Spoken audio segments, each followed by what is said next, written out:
5절까지에 있는 말씀을 가지고 말씀을 나누도록 하겠습니다.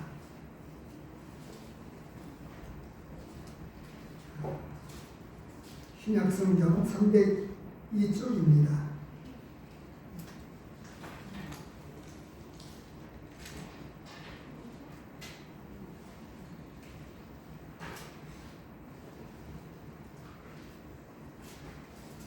갈라디아서 1장 1절에서 5절까지 공독해 드리도록 하겠습니다. 사람들에게 난 것도 아니요 사람으로 말미암은 것도 아니요 오직 예수 그리스도와 그를 죽은 자 가운데서 살리신 하나님 아버지로 말미암아 사도된 바울은 함께 있는 모든 형제와 더불어 갈라디아 여러 교회들에게 우리 하나님 아버지와 주 예수 그리스도로부터 은혜와 평강이 있기를 원하노라. 그리스도께서 하나님 곧 우리 아버지의 뜻을 따라 이 악한 세대에서 우리를 건지시려고 우리 죄를 대속하기 위하여 자기 몸을 주셨으니 영광이 그에게 세세무궁토록 있을지어다. 아멘. 오늘 이 짧은 갈라디아서 1장 1절에서 5절까지 있는 말씀을 가지고 은혜로 부르시는 복음 안에 있는 특권이라고 하는 제목으로 말씀을 나누도록 하겠습니다.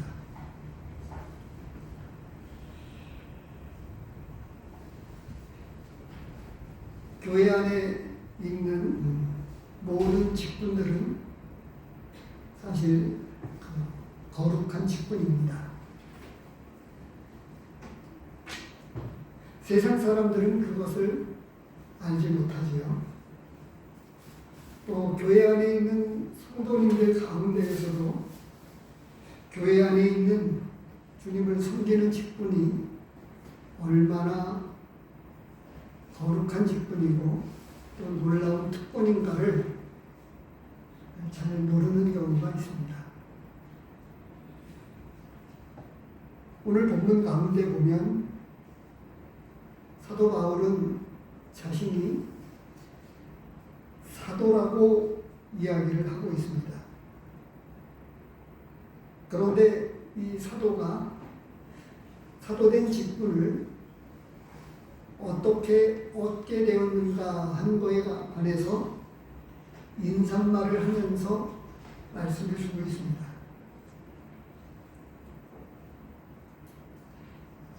어떻게 해서 이 사도가 되었다고 말씀하고 있습니까? 말씀을 천천히 살펴보시기를 바랍니다. 어떻게 해서 사도가 되었다고 이야기를 하죠?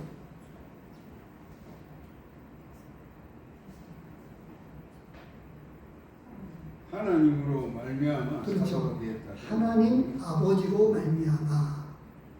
근데 하나님 아버지 앞에 수식어가 있습니다. 예수 그리스도와 그를 죽은 자 가운데서 살리신 하나님 아버지로 말미암아.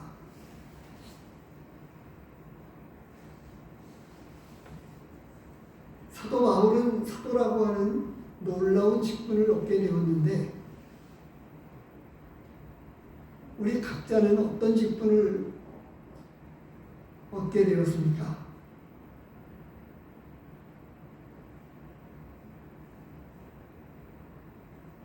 예수 그리스도를 구주로 영접하면서 이제 하나님을 믿게 되었는데 나는 지금 예수 그리스도 안에서 어떤 직분을 얻게 되었을까요?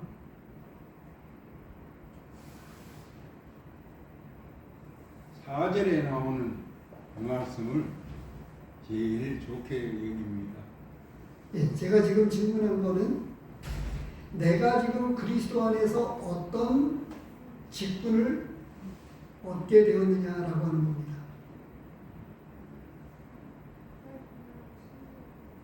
자녀의 직분. 예, 자녀의 직분을 얻었죠.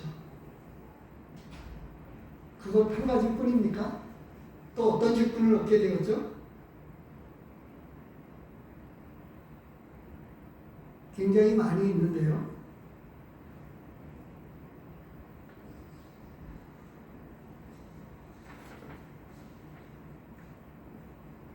말씀에 보면 우리에게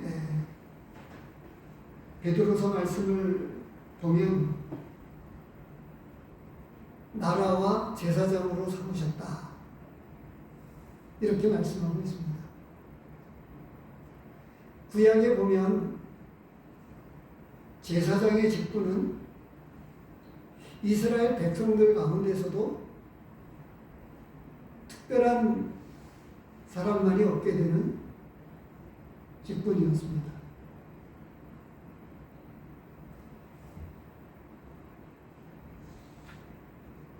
오늘 본문 가운데에서 사도 바울은 자신이 하나님 아버지로 말미암아서 사도된 직분을 얻게 되었다고 말씀하고 있는 것처럼 하나님은 우리에게 하나님을 섬길 수 있는 특권을 주셨습니다. 또 고린도서의 말씀을 보면 우리로 그리스도의 대사로 삼으셨다. 이렇게 말씀하고 있기도 합니다. 여러 곳에서 보면 하나님이 우리에게 주신 여러 직분들이 있는데 그리스도 안에서 그 하나님의 은혜와 사랑을 깊이 알아갈수록 하나님을 섬기는 기쁨을 더 많이 알게 되고 그러면서 하나님의 선한 일들을 사모하게 됩니다. 그래서 말씀 가운데 보면 우리로 선한 일에 열심을 내는 백성이 되게 하려고 우리를 부르시고 택하셨다. 이렇게 말씀하고 있기도 합니다.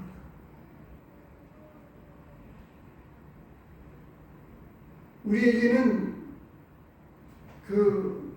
또 다른 말씀을 보면 고린도전서 3장 7절에 그냥 제가 읽어드릴게요. 그런즉 심는 이나 물주는 이는 아무것도 아니로되 오직 자라게 하시는 이는 하나님뿐이니라. 심는 이와 물주는 이가 한 가지이나 각각 자기가 일한 대로 자기의 상을 받으리라. 우리는 하나님의 동역자들이요 하나님의 밭이요 하나님의 집입니다. 이 고린도전서 3장 9절에서 말씀해 주고 있는 대로 우리에게는 하나님과 함께 일할 수 있는 동역자로 하나님이 우리를 삼아주셨다고 말씀하고 있습니다.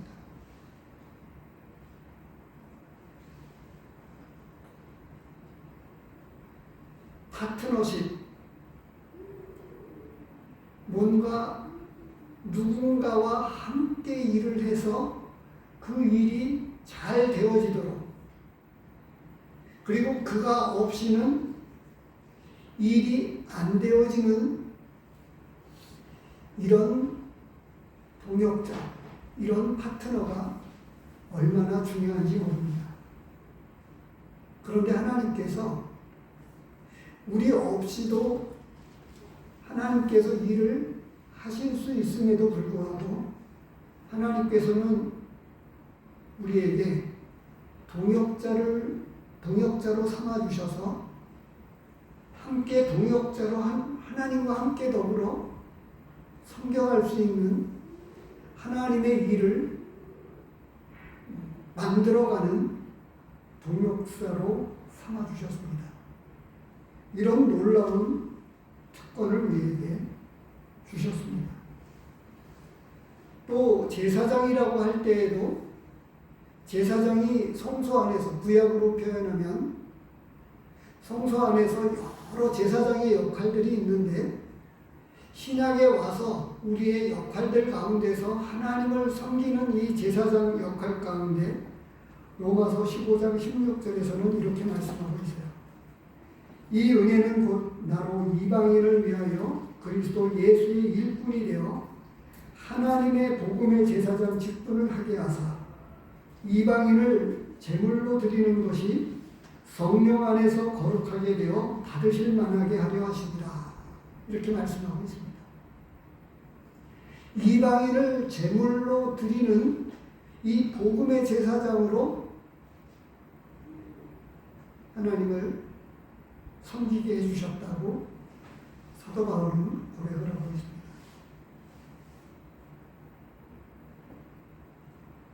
우리는 있는 곳에서 하나님 앞에 부르심을 받은 제사장입니다.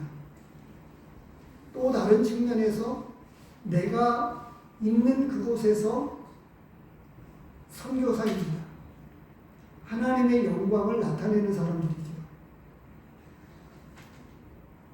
오늘서부터 제가 개인적으로는 룻기서 말씀을 지금 생물을 보면서 룻기서 말씀을 보기 시작을 했는데요. 잠시 룻기서 말씀을 보도록 하겠습니다.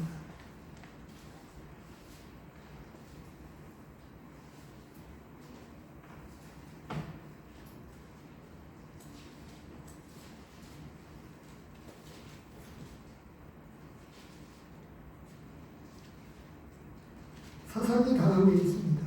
구약성경 402쪽입니다. 여기서도 1장 1절서부터 오늘 5절까지 제가 묵상을 했었는데요. 엘리멜렉이라고 하는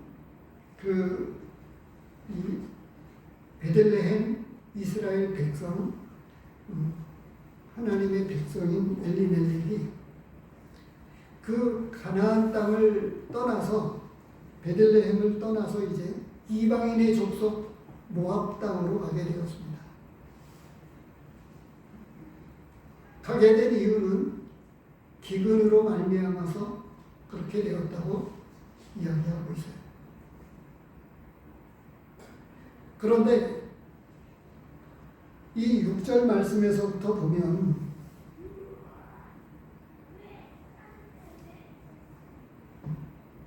모압 땅에 가서 이제 10년 동안 사는 동안에 어떤 일들이 일어나냐 하면 엘리멜렉이 죽고 그 같이 모압으로 이주했던 아들들도 다 죽었습니다. 그래서 여자들만 남게 되었어요. 근데 10년을 넘게 살았습니다. 말씀에 보면 그렇게 되어 있습니다. 4절에 보면 끝에 그들이 거기에 거주한 지 10년쯤에 말론과 기돈 두 사람이 죽고 아들들이 이제 죽게 되었다고 이야기를 하고 있는 것입니다. 이제 홀로 남은 나오미와 그 며느리들만 남았습니다. 근데 나중에 들려오는 소식은 모압 땅에서 들은 소식이에요. 모압 땅에서 들은 소식은 뭐냐 하면 여호와께서 자기 백성을 돌아보셔서 기근 중에 양식을 허락해 주셨다라고 하는 소식을 모압 땅에서 듣게 된 거예요. 누가요? 엘리멜렉의 아내 나오미가 듣게 되었다고 하는 것입니다. 그런데 고린도전서에 보면 제가 지금 말씀을 드리고자 하는 이러한 말씀을 지금 제가 드리는 말씀은 서에 있는 내가 있는 그곳에서 하나님은 나를 부르셔서 하나님의 영광을 나타내고 내 삶으로 복음을 전하도록 그렇게 하셨다고 하는 거예요. 그래서 내가 서 있는 곳은 거룩한 땅이니 신발을 벗어라 라고 모세에게 말씀하셨던 것처럼 내가 있는 그곳이 하나님은 특별한 목적을 가지고 그곳에서 나를 부르셨다고 말씀하고 있는 것입니다. 고린도전서 7장입니다.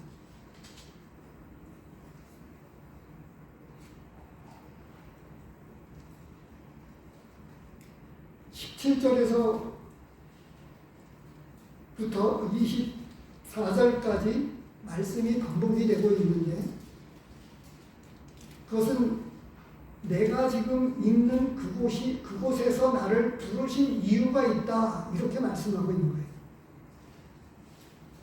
17절에 보면 오직 주께서 각 사람에게 나눠주신 대로 하나님이 각 사람을 부르신 그대로 행하라. 부르신 그대로라고 하는 이 말씀은 뭐냐 하면, 종으로 되었을 때 예수 그리스도를 믿게 되었느냐, 그대로 지내라고 하는 거예요. 그런데 자유할 수 있으면 자유해야 되지만, 하나님은 24절까지 이어지는 반복되어지는 말씀이 무슨 말씀이냐 하면, 하나님은 내가 어떤 형편에 있는지 다 아셨음에도 불구하고 있는 그곳에서 나를 믿게 하셨다고 하는 거예요. 그래서 그곳에서 내가 처해 있는 그 상황과 형편 가운데서 그곳에서 주님을 섬기게 하셨다고 말씀하고 있는 거예요. 만약에 이 엘리멜렉과 나오미가 기근이 들었지만 그대로 살았으면 어떻게 되었을까요? 하나님은 자기 백성을 버리지 않는다고 하는 거예요. 6절 말씀에 근거하면, 6기서 말씀에 근거하면. 근데 그 잠시를 참지 못하고 모압 땅으로, 이방인의 땅으로 들어가서 먹을 걸 구하기 위해서 살려고 찾아갔지만, 살려고 이방 땅으로 들어갔는데 오히려 죽게 되었다고 합니다. 자신만 죽은 게 아니라 아들도 죽었고 가족이 풍지박산 나게 되었다고 하는 거예요. 하나님은 자기 백성을 결코 버리지 않습니다. 그래서 그 기근 중에 하나님은 자기 백성을 돌아보셔서 그들에게 양식을 주셨다라고 하는 소식을 듣고, 그래서 모압 땅에 가서 양식을 조금 얻었는지는 모르지만 제대로 된 양식을 못 구했기 때문에 그는 모압 땅에서도 힘겹게 살았다고 하는 것을 말씀은 자세하게 언급해 주고 있지 않지만 그것을 알 수가 있어요.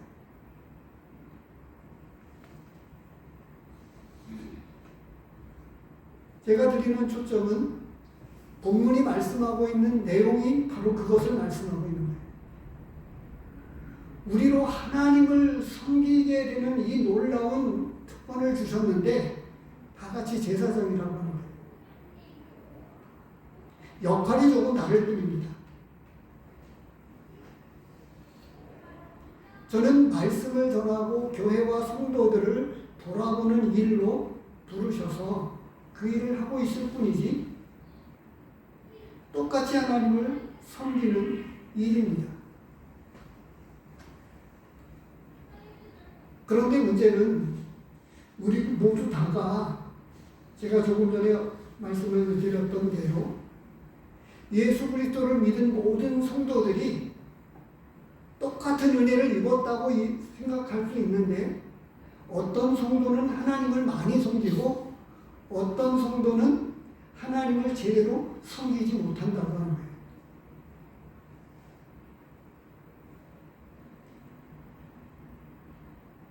바울은 사도가 된 그것이 하나님께로부터 말미암았다 이렇게 말씀하고 있는데, 그는 하나님께 대한 열심이 특별했습니다. 복음을 정확하게 몰랐지만 특별한 열심이 있어서 스데반을 돌로 쳐 죽이는 일에 앞장섰습니다. 올바로 믿지 않는다고 생각을 했기 때문에 그런 거예요.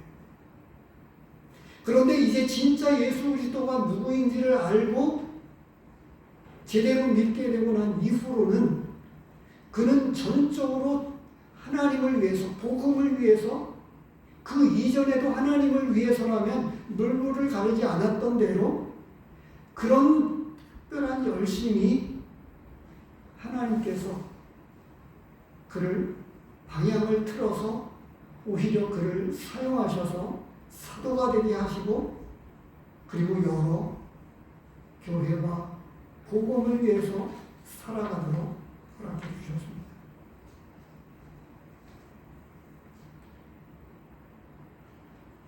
한두 번 언급한 적도 있었는데요.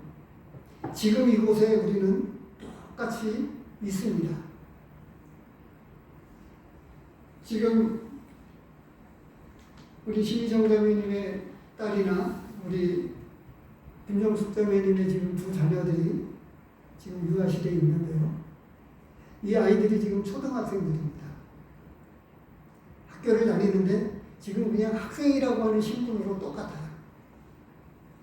근데 이제 조금 더 공부하고 이제 나이가 들면 중학교로 들어가고 고등학교로 들어가서, 그리고 이제 고등학교 그 이후로부터 조금씩 달라집니다. 어떤 대학을 가느냐에서부터.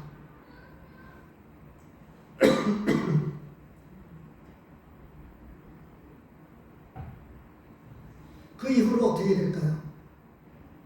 누구도 모르지만 지금 공부하는 것만이 아니고 그보다 더 중요한 것, 하나님을 알아가고 하나님을 어떻게 섬겨가느냐라고 하는 것에 따라서 어린 아이들의 생애가 달라집니다.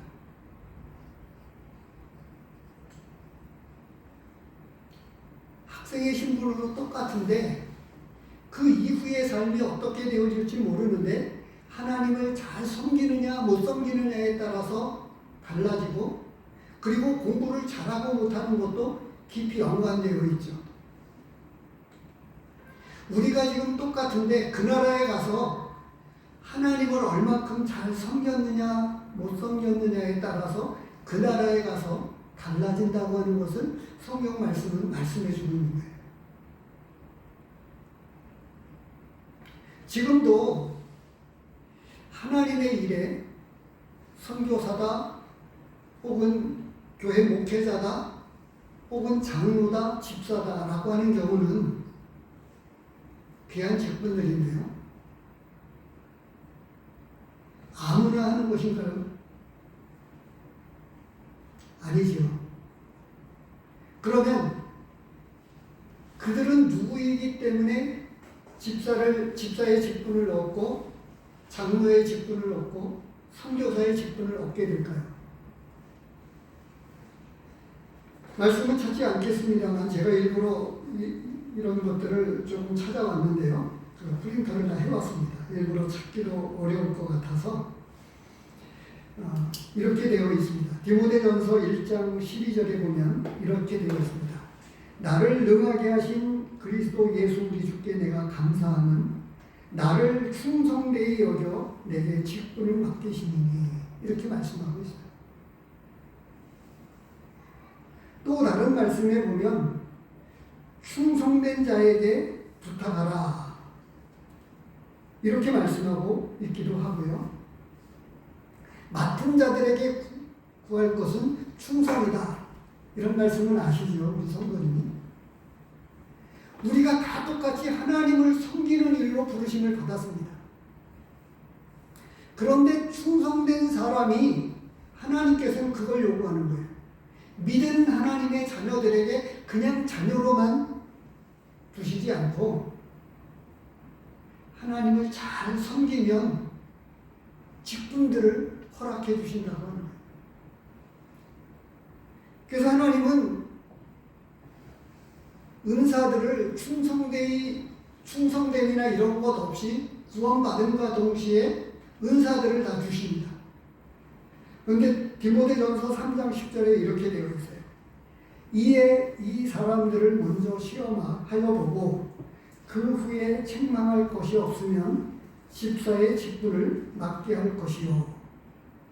11절에 여자들도 이와 같이 정숙하고 모함하지 아니하며 절제하며 모든 일에 충성된 자라야 할지니라.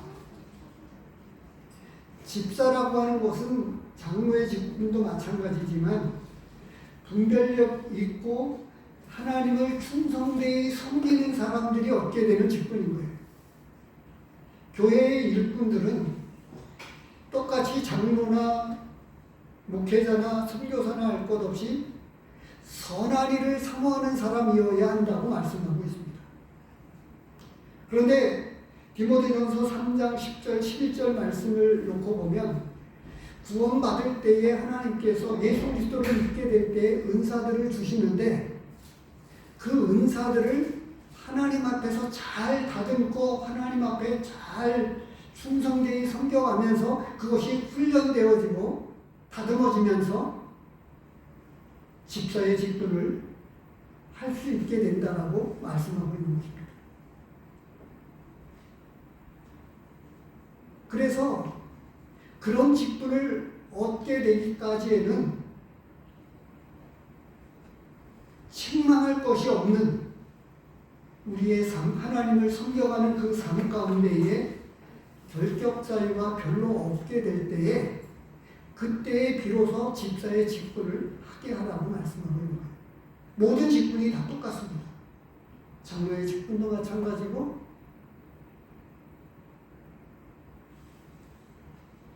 그래서 말씀은 간단하게 하나님으로 말미암아 사도가 되었다라고 말씀을 하고 있는데 우리에게는 큰 넓은 의미로 보면 하나님을 섬기는 모든 직분을 다 가지고 있는데 우리 성도들이 이 모양 저 모양대로 다 다르다고 하는 거예요. 어떤 의미에서 그릇의 크기는 내가 만들어가는 것입니다. 내가 하나님을 잘 섬겨가면 이 그릇이 커지는 거죠.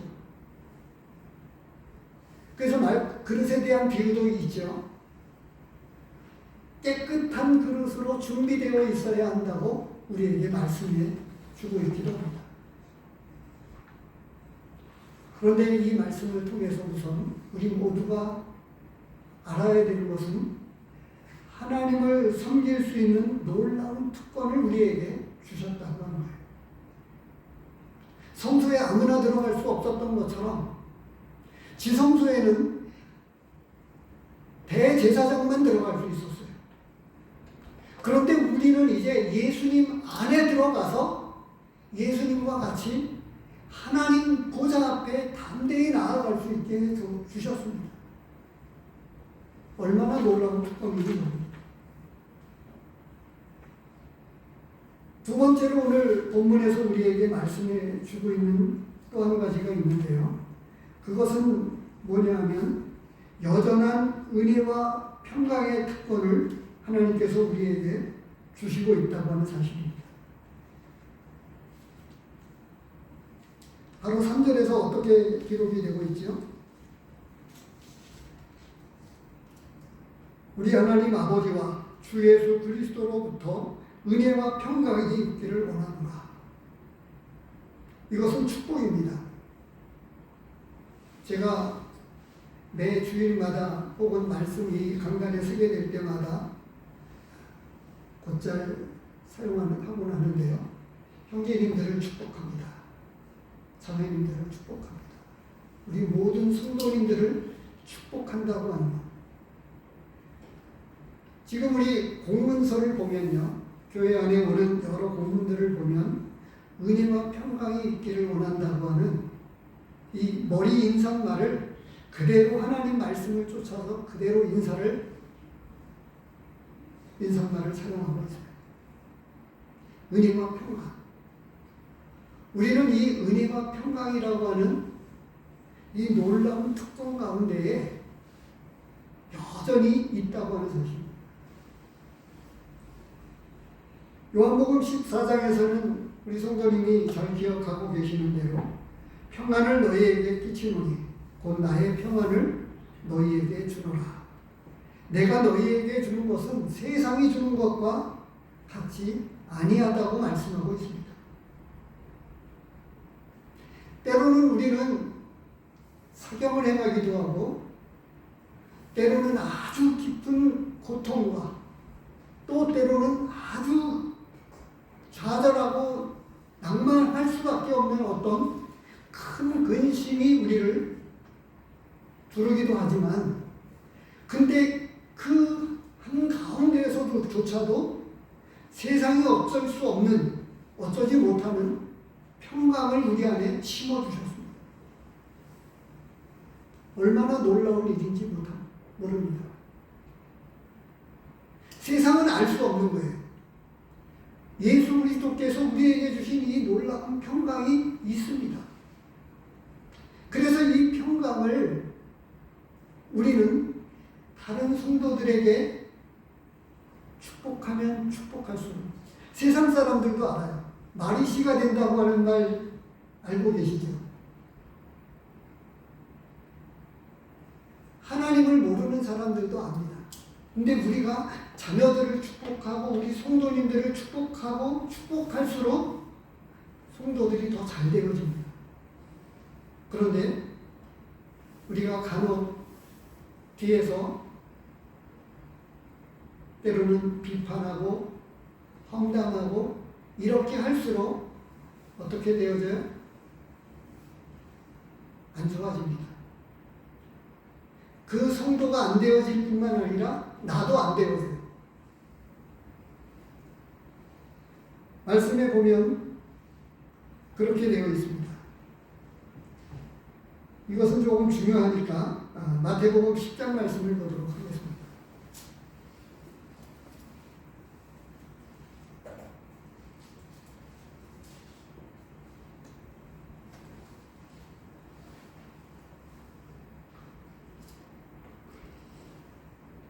(11절에서부터) (13절) 말씀을 보겠습니다.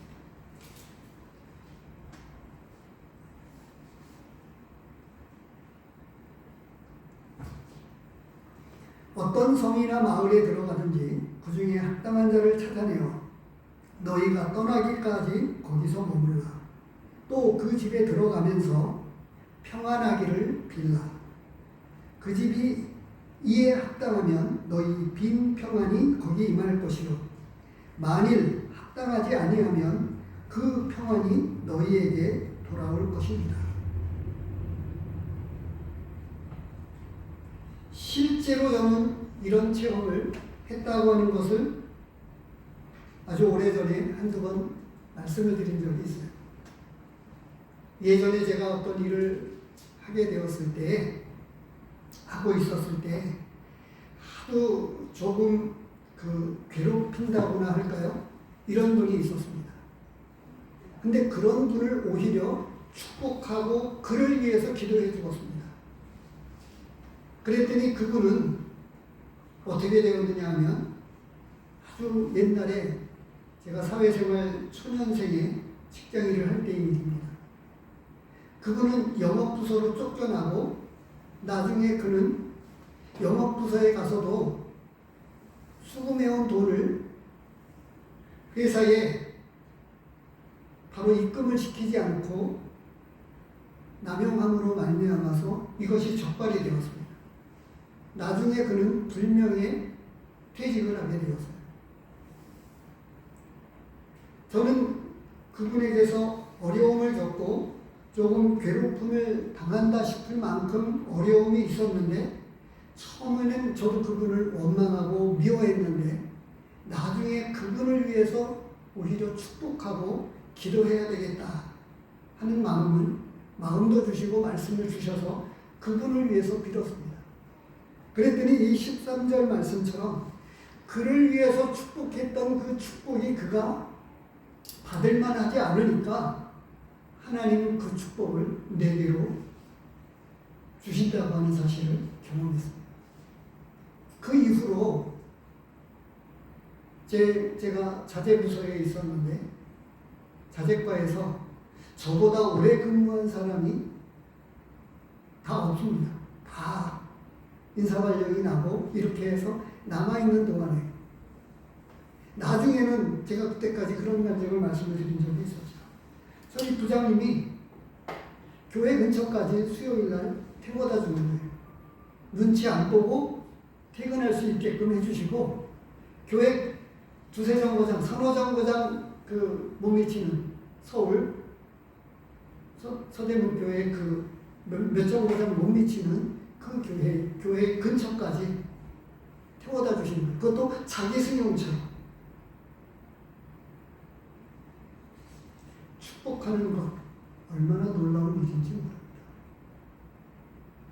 이 은혜와 평강을 내가 받아서 흘려보내야 합니다. 그래서 만나는 사람들마다 축복하고, 이 축복의 특권이 믿는 자들에게 있다고 하는 사실을 기억하십시오. 우리는 복의 근원입니다. 나로 말미암아 다른 사람이 복을 받게 되는 거예요. 복음을 들을 수 있는 기회가 되고요. 제대로 마음만 겸손하면, 마음만 가난해지면 복음을 쉽게 들을 수 있게 되지 않겠어요? 믿은 성도들을 가까이 하게 되면 복음을 듣게끔 되어 있으니까요. 그리고 예수 그리스도를 믿게 됨으로 말미암아 놀라운 영생의 축복을 얻게 되는 거죠. 그것뿐이겠습니까? 축복하면 축복을 받게 되어 있습니다. 전에 창세기서 말씀을 보면서 요셉이 그 자녀들, 야곱이 그 자녀들을 축복하게 될 때, 야곱이 그 자녀들 12아들을 모아놓고 축복할 때 어떻게 돼요? 축복하는 대로 축복을 받잖아요. 그래서 말씀은 노아 당시에 그 두 아들에게도 마찬가지지만 행한 대로 갚아주시는 하나님 것입니다. 그래서 말씀은 오늘 본문을 통해서 우리에게 하나님을 섬길 수 있는 놀라운 특권을 주셨는데, 내가 지금 어떻게 주님을 섬겨가느냐에 따라서 우리는 더 많은 쓰임을 받을 수 있고, 그리고 그 나라에 가서는 별과 같이 빛나고 많은 상급들을 받게 될 것이라고 하나님은 약속해주고 있다고 하는 사실을 기억하십시오. 이 땅에서도 마찬가지입니다. 이 땅에서도 하나님은 하나님의 일에 동역자를 찾고 계시는데, 일꾼을 찾고 계시는데 충성된 사람들을 쓰신다고 하는 사실을 기억하십시오. 오늘날 지금 어떻습니까? 우리 병상에 누워 계시는 우리 형제님, 주일날 성도들은 다 똑같아요. 그런데 한결같이 자리를 지키고 어려운 성도들을 돕고 섬기는 일에 더 열정적인 성도 누가 있습니까? 있었습니까? 최종석 형제님과 우리 소원진 형제님. 형제님이 지금 없잖아요, 아무도. 그것뿐입니까? 우리 최종석 형제님이 집회를 마치고 나면 또 픽업하는 일에 돕고, 수요일날 일을 마치고 늦게 오시면서도 음식을 싸가지고 오셔서 성도님들에게 나눠주시고, 이와 같이 충성된 사람이 또 누가 있습니까? 우리는 때때로 교회 안에, 요즘 우리 지역교회 안에서 투표도 하고 선출도 하게 되는 경우를 보곤 하는데요. 원래는 그러지 않았습니다. 예전에는 받은 은사가 있었기 때문에 하나님께서 그 주신 은사를 깨닫고 말없이 조용하게 섬겼습니다. 성도들을 돌아보고 신방하고, 특별히 일꾼이어서가 아니었습니다. 이게 자연히 섬기는 그런 섬김의 충성됨을 통해서, 아, 저분이 교회 일로 섬기기에는 합당한 분이다. 자격이 있으시다. 그래서 그의 삶과 인격을 통해서 자연적으로 세워졌고 인정이 되어져서 말씀을 전하면, 왜냐하면 제가도 지금 그렇습니다만 충성된 자에게 부탁하라고 말씀을 하고 있는데, 제가 가지고 있는 근거는 말씀에 의한 거예요. 충성된 자에게 부탁하라. 바울이 디모데에게 편지를 쓰면서 했던 말씀 가운데 한 구절입니다. 그런데 성도가 주일날만 예배를 드리고 겨우 이렇게 하는데 언제 개인적으로 배울 수 있었을까요? 제가 드리는 말씀은 직장 가운 생활 가운데에서 불가피하게 야간 근무를 하거나 근무 중에는 어쩔 수 없다고 하는 거죠. 그런데 그렇지 않은 경우에 시간이 허락되어지는 데에도 함께 할 수 없는 그런, 그러니까 적극적이고 성실함을 가지고 하나님을 섬기지 못한다고 하면 하나님의 어떤 일에도 맡기기가 어렵다고 말씀해 주고 있는 것입니다. 그래서 얼마 남지 않은, 왜냐하면 우리 노성도님이 계시지만 그럼에도 불구하고 제가 얼마나 더 주님을 섬길 수 있겠어요, 이곳에서. 맡은 책무를 언제까지 감당할 수 있겠어요? 불과 몇 년 남지 않았다고 하는 거예요. 그런데 형제들이 없는 건 아니지만 충성된 사람이 없다라고 하는 것입니다. 그래서 우리 성도님들이 특별히 금요일날 우리 함께하고 있는 성도님들이 더 많이 기도해 주셨으면 좋겠어요. 하나님은 이와 같이 여전한 은혜를 또 평강의 특권을 우리에게 허락해 주시고 계십니다. 누가복음에 보면 우리가 또 아는 말씀, 베드로가 3번 예수님을 부인했었죠. 그럴 때 예수님께서 하신 말씀입니다.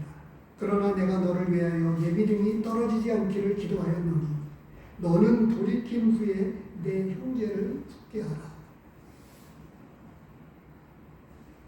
누가복음 22장 32절에 나와 있는 말씀입니다.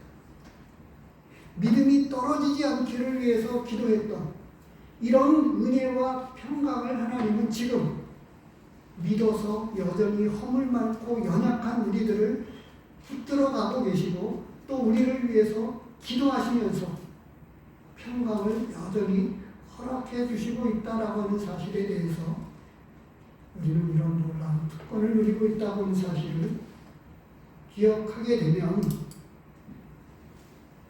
우리가 받은 그 은혜를 아는 만큼 더 잘 하나님을 섬기게 된다라고 하는 것이죠. 끝으로 이 4, 5절에 이어서 하는 말씀이 어떤 말씀입니까? 우리를 세상 가운데에서 택하셨다고 하는 사실입니다. 건져내시기 위해서 우리를 예수님께서 십자가에 대신 못 박아 죽으셨다고 말씀해 주고 있습니다.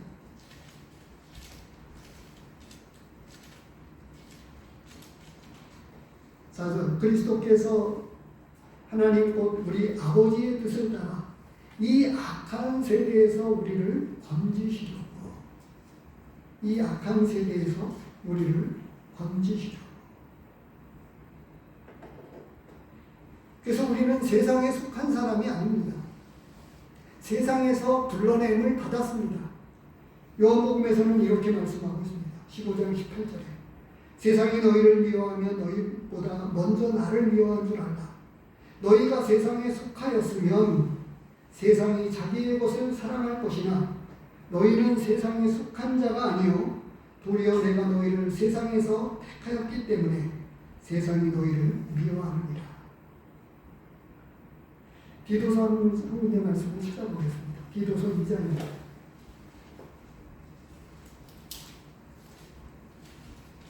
디도서 말씀을 상고하다가 이제 룻비서를 가게 되었는데요. 디도서 말씀을 보면 2장에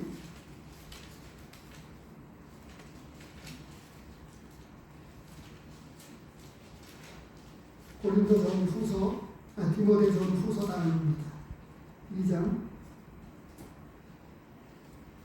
12절입니다. 11절서부터 같이 보겠습니다.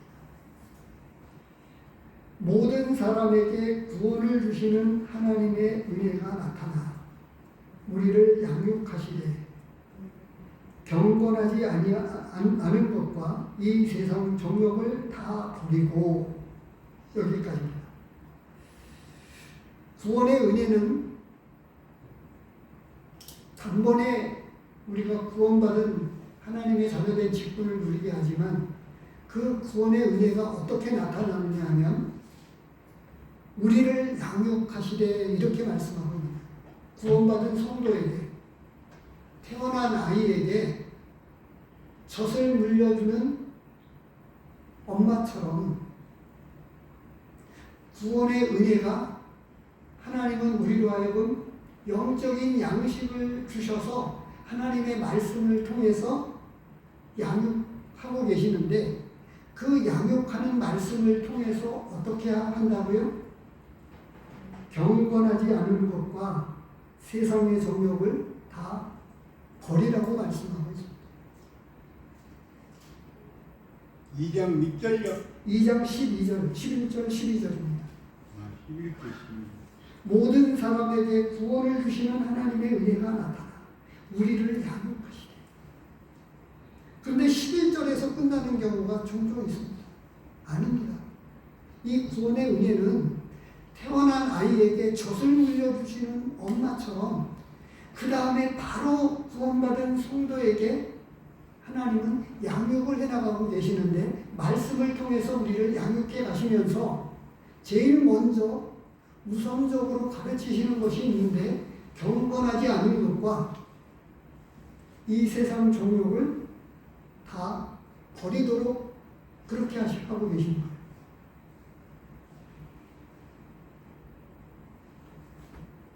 제가 사사기 말씀을 다시 지금 묵상하고 있습니다. 그런데 지금 그 말씀을 좀 보고 사사기서 1장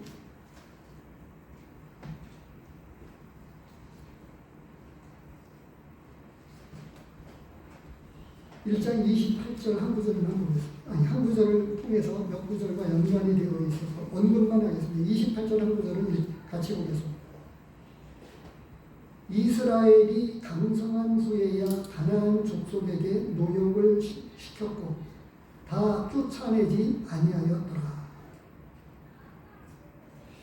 그 32절에 보면 끝에 그들을 쫓아내지 못함이었더라. 가나안 땅에 들어가서 이방 여러 족속들을 쫓아내라고 말씀하고 있습니다. 다 죽이라고 말씀하셨고 쫓아내라고 했는데 그들이 쫓아내지 못했던 말씀을 여러 곳에서 말씀하고 있어요. 21절에도 보면 베냐민 자손은 예루살렘에 거주하는 여부스 족속을 쫓아내지 못하였으므로 여부스 족속이 베냐민 자손과 함께 오늘까지 예루살렘에 거주합니다. 이 28절 말씀이 키가 되는데 이 1장에서 쫓아내지 못한 이유를 분명하게 이야기해 주고 있는 거예요. 뭐예요? 처음에는 힘이 부족했으니까 그렇다고 쳐요. 그런데 말씀이 어떻게 되어 있어요? 강성한 이후에는 쫓아낼 수 있었는데 쫓아내지 아니하고 노역을 시켰다고 하는 거예요. 그들의 힘을 필요로 해서 일을 시키면서 그때서부터 같이 살면서 이 세상 유혹이 그들 가운데 들어오면서 그들로 말미암아서 어떻게 되었다고요? 이방신을 섬기게 되는 시작이 여기에서부터 시작되었다고 말씀해 주고 있습니다.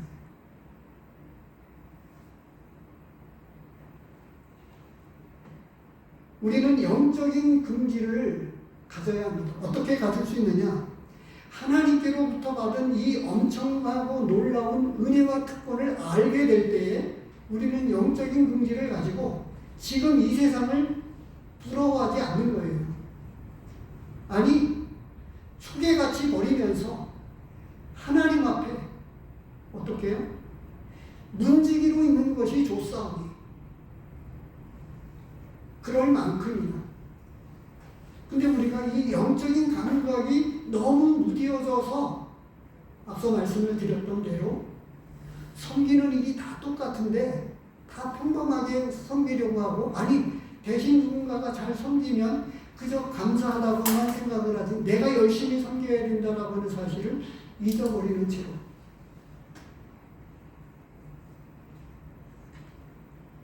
그릇의 크기는 축복의 크기도 내가 만들어 간다고 하는 거예요. 그릇의 크기도 내가 만들고 하나님께서 받는 축복의 그릇도 내가 만들어 가는 것입니다. 하나님을 어떻게 섬기고 이런 놀라운 은혜와 특권을 알게 되면 영적인 긍지를 가지고 섬기면서 그리고 더 많이 하나님을 섬기고자 하게 됩니다. 더 기뻐하면서 그리고 우리에게 넘쳐나는 그런 축복들로 말미암아서 이 축복을 성도들에게도 나눠주고 싶고 믿지 않는 사람들에게는 더 나눠주고 싶으니까 어떻든가요? 가족 간의 이 부부싸움도 마찬가지고 이 영적인 상태가 좋으면 어떻게 건드려도 그냥 웃어 넘길 수 있어요. 근데 내가 지금 근심과 걱정이 있고 뭔가 세상에 찌들어 있으면 조금만 건드려도 나는 폭발을 하게끔 되거든요.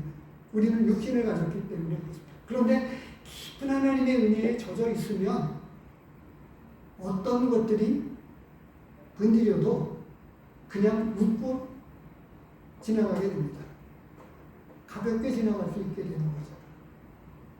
이런 영적인 긍지가 하나님의 은혜와 평강을 깊이 솜처럼 깊이 잘 머금어서 어떻게 나를 건드려도 흔들리지 아니하고 하나님을 더 잘 섬기게 되는 저와 우리 성도님들이 되시면 좋겠습니다. 기도하겠습니다. 하나님 아버지